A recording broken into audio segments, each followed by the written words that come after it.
a marathon, it might be honestly 8 or 9 miles before I feel fully awake. Whereas this, I would be starting to get tired.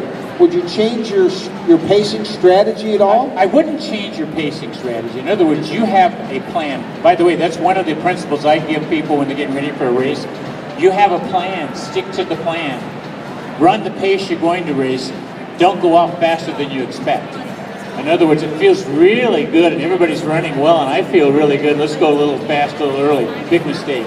Do that at the finish. Don't do that at the beginning.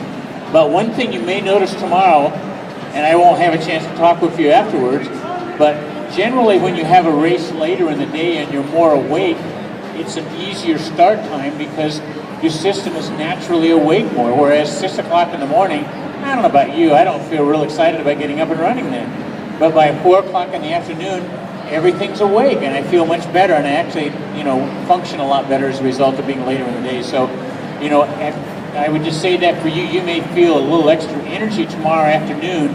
Don't make the mistake of going out fast. Run your pace and stick with your plan, even though it's later in the day. You may feel a little additional energy. What about apparel, dressing for? Because normally, we'll tell people that to carry a throwaway shirt on or something, because as your body warms up, you can toss it off. But tomorrow, it's going to be exactly the opposite. Probably the warmest you're going to be.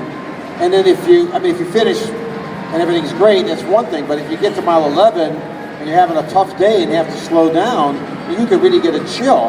How would you address that? So first of all, let me go back to what you said in terms of, in essence, layering your clothing. You really shouldn't have much tomorrow to wear when you run because you're going to build a certain amount of body heat. Now, if you're concerned about maybe at 11th mile, you're going to start cooling down, you can take maybe a long sleeve shirt, tie it around your waist so later on you can put it on. That's okay. You'll find that you may have more of a comfort level that way, but most people, myself included, have a tendency to overdress for a race, and so consequently as the race progresses, you get hot. I think you'll see people tomorrow, because it's true no matter where, they'll come out with long sweatpants on and a long top, and about the 10th mile they're into a dehydration problem because they sweated a lot more than they should. So don't overdress, but if you're concerned about being cool later on in the race, you can tie something light around your waist, run with that, and put it on as you go along later, and I think that might give you more comfort as well.